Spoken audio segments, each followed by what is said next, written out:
मैं धर्मराज भाई आपके पास आ रहा हूं। मैं थोड़ा एक इस चर्चा को एक और तरह से देख रहा हूं। मॉडल कोड ऑफ कंडक्ट लग गया है,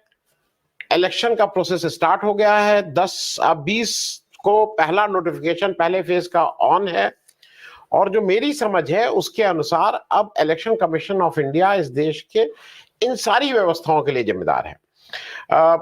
कोई नया कोई ऐसा क्राइम हो जाए, कोई हत्या हो जाए, कोई रेप हो जाए, वो बिल्कुल चलेगा, लेकिन एक ऑनगोइंग जो इन्वेस्टिगेशन जो पिछले 2-3 साल से चल रहा है, इस तरह के उसमें पॉलिटिकल प्रोसेस को इंटरप्ट करने के बराबर है। मैं इसका एक वजह से आपको एक छोटा सा वो बता दूं, दर्शकों को भी बता दूं, और फिर उस पर आपका रिएक्शन हो। ये जो हमारे अमित शाह साहब हैं, इनके ऊपर सोहराबुद्दीन के इनकाउंटर में 302 हत्या का मामला था। सीधे सीधे हितेश जी ज्यादा अच्छा बताएंगे मुझसे, लेकिन मैं फिर हत्या का मामला था, और इनको 25 जुलाई 2010 में गिरफ्तार कर लिया गया था। 29 अक्टूबर 2010 को इनकी बेल होती है। हालांकि वो बेल वो एक अलग है, आज उसका टाइम नहीं है। रात में 9 बजे 10 बजे ये जेल से छोड़े जाते हैं, सारे जेल मैनुअल को ताक पे रख के। लेकिन 30 अक्टूबर को दिल्ली में कोर्ट कहता है कि आप गुजरात एंटर नहीं कर सकते हैं, और तभी वो टर्म आया तड़ीपार। ये कोई तड़ीपार खराब उसमें नहीं है, ये एक बहुत कोर्ट कचहरी में कहा जाता है भाई, जिसको जिले से तड़ीपार हो जाते हैं, उस जगह नहीं जा सकते हैं, उस थाने में नहीं जा सकते हैं, उस ब्लॉक। ये बहुत कॉमन चीज है जो इस तरह के अपराधियों के साथ होता है, तो इनको तड़ीपार किया गया। ये जब 2012 का इलेक्शन आया तो ये फिर कोर्ट में गए, और उन्होंने कहा साहब मैं तो पॉलिटिकल आदमी हूं, मुझे इलेक्शन लड़ना है ये सब। और इनका तड़ीपार तब खत्म हुआ था, जो मेरी जानकारी है।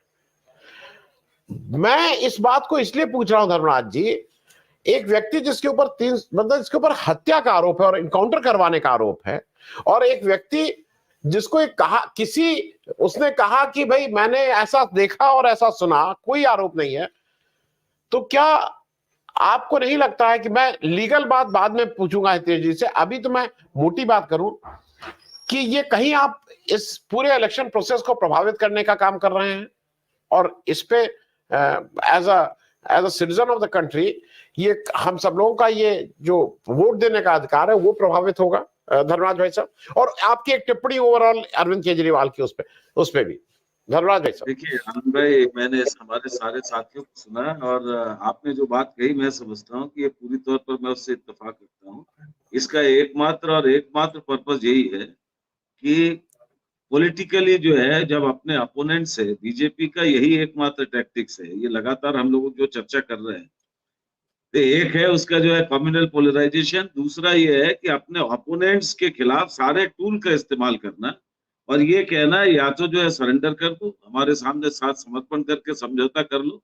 और अगर समर्पण नहीं किया, समझौता नहीं किया, तो आप जो है उसके खिलाफ ये सारे टूल इस्तेमाल होंगे। और उसका एकमात्र उद्देश्य है कि अपने विरोधियों को ये राजनीतिक रूप से, वैचारिक रूप से जब मुकाबला नहीं कर सकते, तो इन तंत्रों का इस्तेमाल करके ही उनसे निपटने की वो कोशिश करते हैं, क्योंकि उसके अलावा उनके पास कोई विकल्प नहीं है। और यही हम देख रहे हैं जब से इस देश की केंद्रीय सत्ता में आए। तो अरविंद केजरीवाल जी की इस पूरी गिरफ्तारी के पीछे जो है ये अलग बात है कि हमारे जो पैनलिस्ट हैं उन्होंने ये इस बारे में बातचीत की कि अल्टीमेटली ये उनके लिए बुमेरांग होगा, बीजेपी के लिए नुकसानदेह होगा, या कांग्रेस और आप जो है इसके बीच में ये जो एका बना है, या जिस तरीके से वो चीजों को डील कर रहे हैं, ये बीजेपी को नुकसान होगा। मैं वो नफा नुकसान के बारे में हमारे साथियों ने जो बात कही, मैं उस पर कोई टिप्पणी नहीं कर रहा, लेकिन मैं केवल ये बात कहना चाहता हूँ, हिंदुस्तान की राजनीति में ये जो फिनोमिना है कि हमारे लोकतंत्र में हम कहते हैं कि कोई भी लड़ाई जो है वो विचार के आधार पर होगी, विचार के आधार पर सहमति हो सकती है, असहमति होती है, और उस वैचारिक सहमति या असहमति को लेकर ही चुनाव में जाना है, और उस चुनाव में अंततः जनता तय करेगी, और जनता जिस विचार या जिस राय को स्वीकार करेगी, उसमें जिसका बहुमत होगा वही जो है इस देश की सत्ता में सरकार गठन के लिए हक हासिल करेगा। ये जो नया फिनोमिना शुरू हुआ है कि अपने सारे यही तो हो रहा है। आप देख लीजिए तमिलनाडु में क्या हो रहा है, स्टालिन के जितने नियरेस्ट लोग हैं उन सारे लोगों को ईडी सीबीआई के जरिए प्रभावित करने की कोशिश। झारखंड में क्या हुआ, छत्तीसगढ़ के चुनाव के ठीक पहले क्या हुआ, राजस्थान के चुनाव के ठीक पहले गहलोत के लड़के के साथ किस तरीके का व्यवहार करने की कोशिश हुई। मध्य प्रदेश में क्या हुआ, हिंदुस्तान के, और अभी जो है ये अरविंद केजरीवाल के मामले। तो मैं समझता हूं कि हिंदुस्तान की राजनीति में देश की केंद्रीय सत्ता में बैठी हुई राजनीतिक पार्टी आज मतलब किस कदर न केवल ऑटोक्रेटिक है, अथॉरिटेरियन तरीके से काम कर रही है, वो पूरी तौर पर जनतंत्र और जनवाद की जड़ें रौंद रही है। और वो कह रही है, स्पष्ट रूप से ये संदेश दे रही है, either you should accept my philosophy, my leadership, मेरे विचार के अनुरूप आचरण करो, व्यवहार करो, अदरवाइज कुचल दिए जाएंगे। ये किसी कीमत पर टॉलरेट करना संभव नहीं है, स्वीकार नहीं किया जा सकता। ये निश्चित रूप से दिखाता है कि हमारी सोसाइटी, हमारा डेमोक्रेटिक स्ट्रक्चर, हमारा जो ढांचा है, हमारे लोकतंत्र की जो बुनियाद है, उस बुनियाद में किसी एक फिलॉसफी, एक लीडर या एक पार्टी का ये जो एरोगेंस है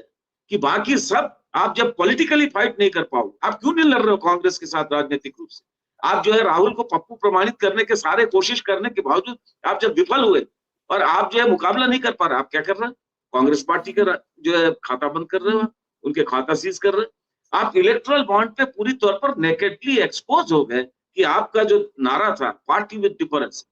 कि हम जो है चाल चरित्र चेहरे में दूसरी तरह से भिन्न है, वो बेनकाब हो गया। और ये सबको समझ में आ गया, देश की जनता को भी ये समझ में आ गया कि आपने जो है पॉलिटिकल करप्शन को जो है न केवल लीगल बनाया, पॉलिटिकल करप्शन को जो है आपने वैधानिक ढांचा दे दिया। और आप जो है उसके कारण आपके ये जो चाल चरित्र चेहरा का या पार्टी में डिफरेंस का स्लोगन है, आप नेकेडली एक्सपोज हो गए। आप उसके खिलाफ जो गुस्सा पैदा हो रहा है जनता का, वो जो नैरेटिव तैयार हो रहा है, आपके सारे नैरेटिव फेल हो रहे हैं। आप चाहे जो है आप ये रुद्राक्ष की माला पहन लीजिए राम लल्ला के साथ, इसके साथ काशी विश्वनाथ के साथ, महाकाल के साथ, या साधु संत की भेष में हो, हिमालय की आराधना में हो, सारे चीज के इस्तेमाल करने के बावजूद इलेक्ट्रल बॉन्ड ने एक्सपोज कर दिया आपको कि ईडी का इस्तेमाल जिसके खिलाफ आपने किया, उन्हीं लोगों ने चंदा दिया, उसके बाद कोई कार्रवाई नहीं। आपने जो है इनकम टैक्स का इस्तेमाल जिन लोगों के खिलाफ छापे में किया, उन्हीं लोगों ने इलेक्ट्रल बॉन्ड लेकर जो है चंदा में आपको पैसा दिया, उसके बाद कोई कार्रवाई नहीं हुई। इवन आप अरविंद केजरीवाल के खिलाफ या मनीष सिसोदिया के खिलाफ जो आबकारी नीति को लेकर सवाल उठा रहे हो, अरे भाई इलेक्ट्रल बॉन्ड में ये भी सामने आया कि शराब के बड़े ठेकेदार जिनके खिलाफ कार्रवाई हुई, उन शराब ठेकेदारों ने आपको चंदा दिया। आप तो जो है जो गौ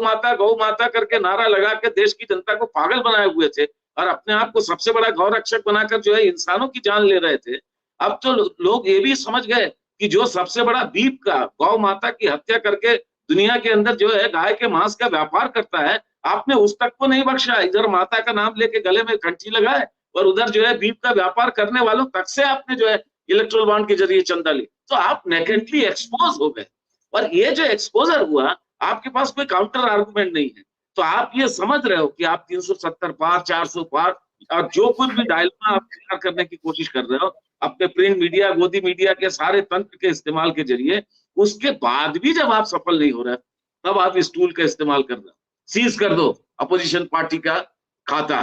तब आप इस बात का इस्तेमाल कर रहे हो कि आप जो है ईडी और दूसरे लोगों ने जिसको सरकारी गवाह बना लिया आपने, आपके पास कोई एविडेंस नहीं है, केवल उसके स्टेटमेंट के आधार पर जो है एक राज्य के चीफ मिनिस्टर को आप गिरफ्तार कर ले रहे हैं। आप हेमंत सोरेन को भी आप तोड़ नहीं पाए, आप छत्तीसगढ़ में भूपेश बघेल को भी आप तोड़ नहीं पाए, आप तमिलनाडु के अंदर स्टालिन को भी आप तोड़ नहीं पाए। जिन जिन लोगों के खिलाफ आप कार्रवाई कर रहे हैं, आप किसी को तोड़ नहीं पा रहे हैं, कोई विचलित नहीं हो रहा है। इवन नीतीश का पाला बदल लेने के बावजूद आप तेजस्वी को, लालू यादव को तोड़ नहीं पा रहे। आप अपोजिशन के अंदर उस तरीके का बिखराव पैदा नहीं कर पा रहे। आप जो है महाराष्ट्र के अंदर भी तमाम कोशिशों के बावजूद आप उद्धव ठाकरे को तोड़ नहीं पा रहे हो, और आप मनसे का राज ठाकरे के दरबार में हाजिर लगा। तो आपकी जो पूरी तौर पर राजनीतिक रूप से ये अस्थिरता है, आप जो भी क्लेम कर रहे हैं और रियलिटी जो है उसके साथ जब कोई मेल नहीं हो रहा है, तब ठीक चुनाव का समर घोषणा हो जाने के बाद आप ये जो कोशिश कर रहे हो, मैं समझता हूं ईसीआई को भी, इलेक्शन कमीशन ऑफ इंडिया को भी इसका कॉन्ग्निजेंस लेना चाहिए। आनंद भाई, आपने जो बात कही मैं बिल्कुल उससे इत्तेफाक रखता हूं, क्योंकि एक बार एमसीसी लागू होने के बाद, चुनाव की पूरी अधिसूचना जारी हो जाने के बाद, सारा तंत्र जो है वो इलेक्शन कमीशन के हाथ में है। और उसके बाद इसके पैरेलल अगर कोई तंत्र जो है किसी एक स्टेट या किसी पॉलिटिकल पार्टी अपोनेंट्स के साथ इस तरीके का बिहेव करने की कोशिश करता है, तो फ्री एंड फेयर इलेक्शन सुनिश्चित कराना ये ईसीआई की जिम्मेदारी है। ईसीआई को भी कॉन्ग्लिजेंस लेना चाहिए। और अब जो है जितनी सेंट्रल एजेंसी है, उन सेंट्रल एजेंसीज का कोई भी अगर राजनीतिक दुरुपयोग होता है,